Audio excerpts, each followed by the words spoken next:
Lost love. These things happened to me nearly 10 years ago. I lived in a city, but the city was hot in summer. I wanted to see the country. I wanted to walk in the woods and see green trees. I had a little car, and I had a map too. I drove all night out into the country. I was happy in my car. We had a very good summer that year. The country was very pretty in the early morning. The sun was hot, and the sky was blue. I heard the birds in the trees.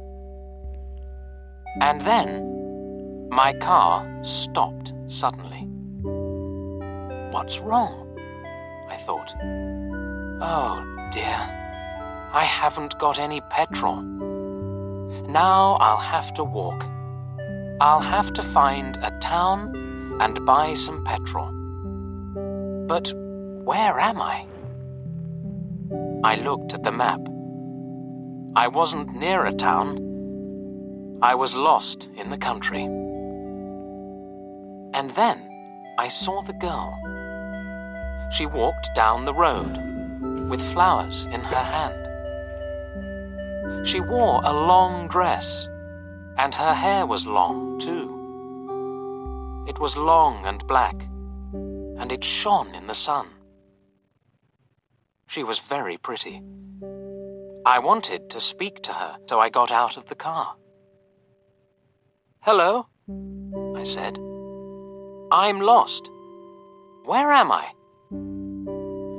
She looked afraid, so I spoke quietly. "I haven't got any petrol," I said. "Where can I find some?" Her blue eyes looked at me, and she smiled. She's a very pretty girl, I thought. "I do. Come with me to the village. Perhaps we can help you." I went with her happily, and we walked a long way. There isn't a village on the map, I thought. Perhaps it's a very small village. There was a village, and it was old and pretty. The houses were black and white and very small. There were a lot of animals. The girl stopped at a house and smiled at me. "Come in, please," she said. I went in. The house was very clean, but it was strange too. There was a fire and some food above it. I felt hungry then. That's strange, I thought. They cook their food over a wood fire. Perhaps they have no money. I met her father and mother, and I liked them. They were nice people, but their clothes were strange. "Sit down," said the old man. "Are you thirsty after your walk?" He gave me a drink, and I said, "Thank you." But the drink was strange too. It was dark brown and very strong. I didn't understand, but I was happy there. I asked about petrol, but the old man didn't understand. "Petrol?" he asked. "What is that?" This is strange, I thought. Then I asked, "Do you walk everywhere?" The old man smiled. "Oh, no. We use horses," he said.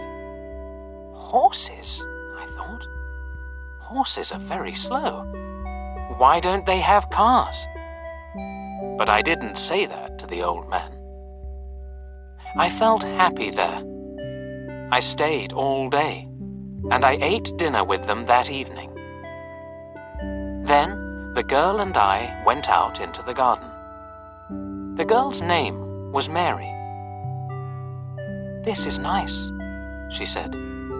We like having visitors. We do not see many people here." We spoke happily. She was very beautiful. But after a time, she began to talk quietly, and her face was sad. "Why are you sad?" I asked her. "I cannot tell you," she said.